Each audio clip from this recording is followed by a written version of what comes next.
इतिहासकारों के अनुसार चित्तौड़गढ़ के 42वें शासक रावल रतन सिंह की रानी मदन कंवर पद्मिनी थी, जो कि पद्मावती के नाम से प्रसिद्ध है। सन 1303 ईस्वी में अलाउद्दीन खिलजी के चित्तौड़ आक्रमण की घटना पर 225 साल बाद सूफी कवि मलिक मोहम्मद जायसी ने पद्मावत नामक महाकाव्य लिखा। इस महाकाव्य में 58 अध्याय हैं। तो इस वीडियो के माध्यम से आप भी आनंद लीजिए इस ऐतिहासिक और साहित्यिक घटना का।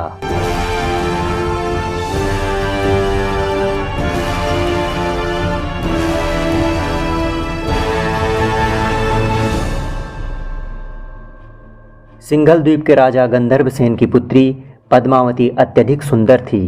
गंधर्वसेन को अपनी सत्ता और ऐश्वर्य पर घमंड था, इसलिए वह अपनी सुंदर पुत्री का विवाह किसी साधारण राजपुत्र से नहीं करना चाहता था।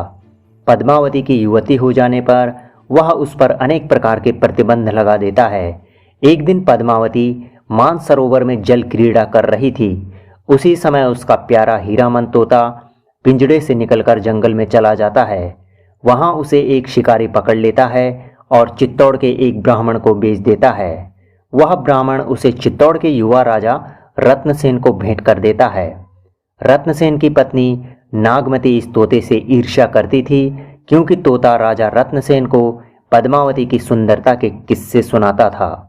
इस कारण राजा पद्मावती की ओर आकर्षित हो रहा था। इसलिए जब एक दिन राजा शिकार के लिए चला गया, तब नागमती ने तोते से पूछा कि हे सुआ, ये बताओ कि मेरी जैसी सुंदर नारी इस संसार में कौन है। नागमती की बातों को सुनकर के तोता पद्मावती के रूप सौंदर्य का वर्णन करता है और कहता है कि पद्मावती के बराबर सुंदरी इस संपूर्ण सृष्टि में कोई नहीं है। तोते की बातों को सुनकर नागमती अत्यंत दुखी हो जाती है और तोते को मरवा डालने का प्रयास करती है। शिकार से लौटने पर जब यह सब राजा को विदित होता है तो वह अत्यधिक क्रोधित हो जाता है।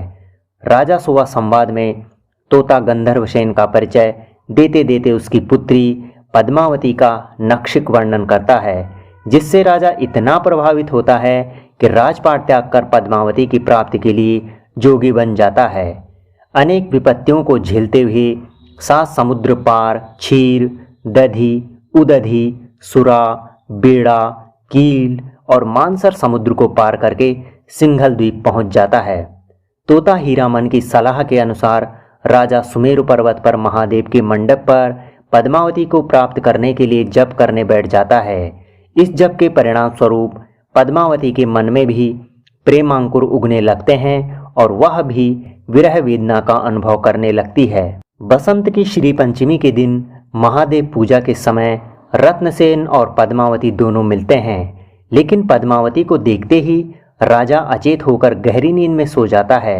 पद्मावती वहां से चली जाती है।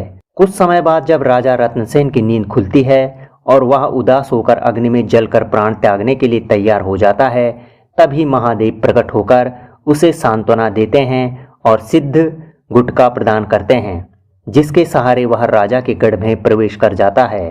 पद्मावती के पिता गंधर्वसेन रत्नसेन को बंदी बना लेते हैं और मृत्यु दंड देने की आज्ञा देते हैं।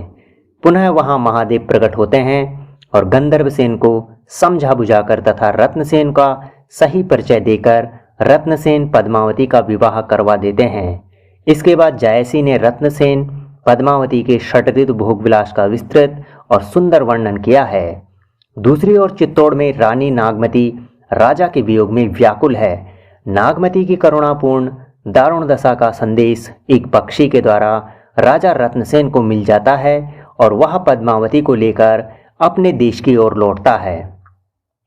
लौटते समय समुद्र में फिर से कई विपत्तियों का सामना करते हुए वे दोनों सागर पुत्री लक्ष्मी जी की सहायता से सागर पार करके चित्तौड़ पहुंचते हैं।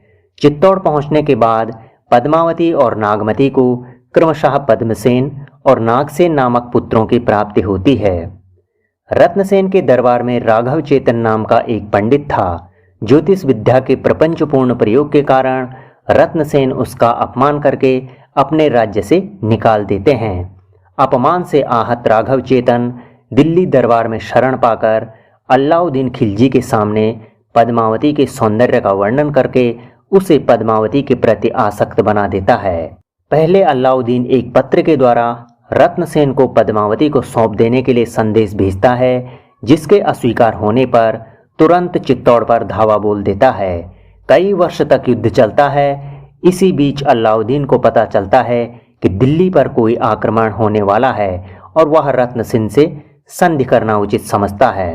रत्नसेन अलाउद्दीन की संधि होती है, लेकिन षड्यंत्र के सहारे किले के बाहर निकलते ही रत्नसेन को बंदी बनाकर अलाउद्दीन दिल्ली ले जाता है। इसके बाद अलाउद्दीन दूती के द्वारा पद्मावती को फुसलाने का प्रयत्न करता है, लेकिन वह अपने प्रेम पर अटल रहती है। इतना ही नहीं, गोरा बादल के सहयोग से एक योजना बनाकर रत्नसेन को दिल्ली से छुड़ा लाती है। रत्नसेन के बंदी बनाए जाने पर देवपाल ने भी पद्मावती को फुसलाने की कोशिश की थी। इसीलिए मुक्त हो जाने पर रत्नसेन क्रोधित होकर द्वंद्व युद्ध में देवपाल का सर काट देता है, पर देवपाल की कटार से स्वयं भी मर जाता है। रानी पद्मावती और नागमती सती हो जाती हैं। अलाउद्दीन फिर से चित्तौड़ पर आक्रमण करता है। बादल की युद्ध में हार हो जाती है। चित्तौड़ अलाउद्दीन के हाथों चला जाता है, किंतु पद्मावती को वह प्राप्त नहीं कर पाता। इस विस्तृत कथा वस्तु का अधिकांश भाग काल्पनिक है। रत्नसेन की सिंघल द्वीप यात्रा काल्पनिक है और अलाउद्दीन का पद्मावती के आकर्षण में चित्तौड़ पर चढ़ाई करना ऐतिहासिक है। रत्नसेन की मृत्यु सुल्तान के हाथों न होकर देवपाल के हाथों से होना भी कवि की अपनी कल्पना है। इस काव्य की समस्त कथा वस्तु को रूपक तत्व में बांधने का प्रयास कई विद्वानों ने किया है। स्वयं जायसी ने ग्रंथ समाप्ति पर इस बात की ओर संकेत दिया है। आशा है कि आपको यह वीडियो अच्छा लगा होगा। इसी तरह के जानकारीपूर्ण महत्वपूर्ण वीडियो देखने के लिए हमारे चैनल को अवश्य सब्सक्राइब कीजिएगा। जय हिंद, जय भारत।